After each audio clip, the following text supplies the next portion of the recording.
Let's talk about the grid as it stands today and what is at risk. Our nation's electric power infrastructure that has served us so well for so long, also known as the grid, is rapidly running up against its limitations.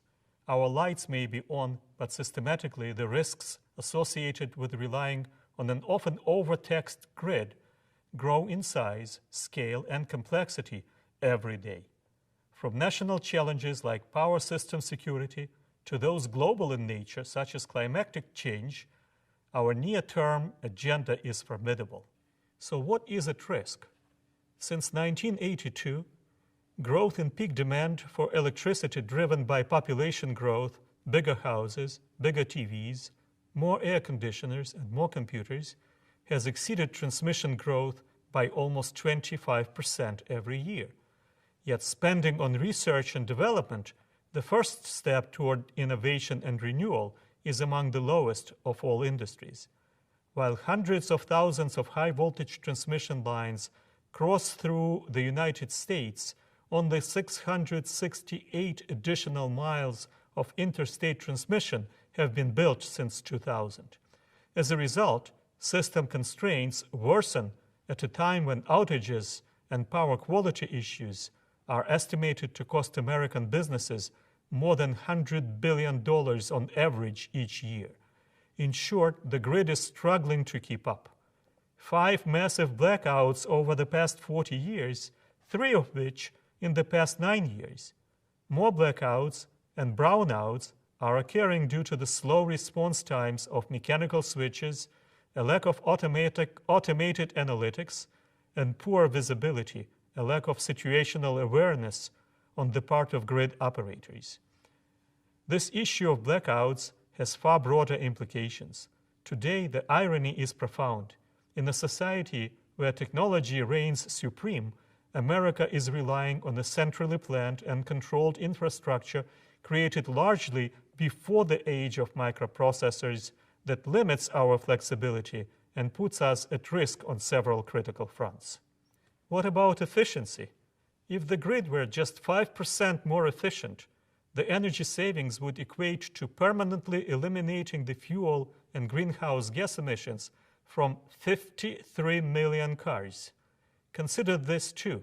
If every American household replaced just one incandescent bulb, Edison's pride and joy, with a compact fluorescent bulb, the country would conserve enough energy to light 3 million homes and save more than $600 million annually. Opportunities are terrific. Let's see the impact on national economy. An economy relentlessly grown digital. In the 1980s, electrical load from sensitive electronic equipment, such as chips and automated manufacturing, was limited. In the 1990s, chip share grew to roughly 10%. Today, load from chip technologies and automated manufacturing has risen to 40%, and the load is expected to increase to more than 62% by 2018. What about affordability? As rate caps come off in state after state, the cost of electricity has doubled or more in real terms. Less visible, but just as harmful, the costs associated with an underperforming grid are borne by every citizen, yet these hundreds of billions of dollars are buried in the economy and largely unreported. Rising fuel costs, made more acute by utilities expiring long-term coal contracts, are certain to raise their visibility. Let's talk about security.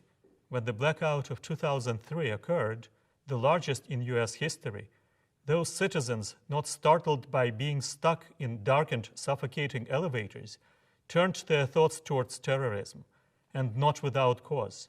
The grid's centralized structure leaves us open to attack. The interdependencies of various grid components can bring about a domino effect, a cascading series of failures that could bring our nation's banking, communications, traffic, and security systems, among others, to a complete standstill. Environment and climate change also play their role. From food safety to personal health, A compromised environment threatens us all. The United States accounts for only 4% of the world's population and produces 25% of its greenhouse gases. Half of our country's electricity is produced by burning coal, a rich domestic resource but a major contributor to global warming. If we are to reduce our carbon footprint and claim global environmental leadership, clean renewable sources like solar, wind, and geothermal must be integrated into the nation's grid. Without appropriate enabling technologies, linking them to the grid, their potential will not be fully realized.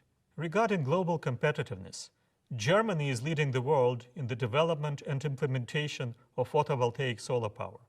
Japan has similarly moved to the forefront of distribution automation through its use of advanced battery storage technology. The European Union has an even more aggressive smart grids agenda, a major component of which has buildings functioning as power plants. Generally, however, these countries don't have a legacy system on the order of the grid to consider or grapple with.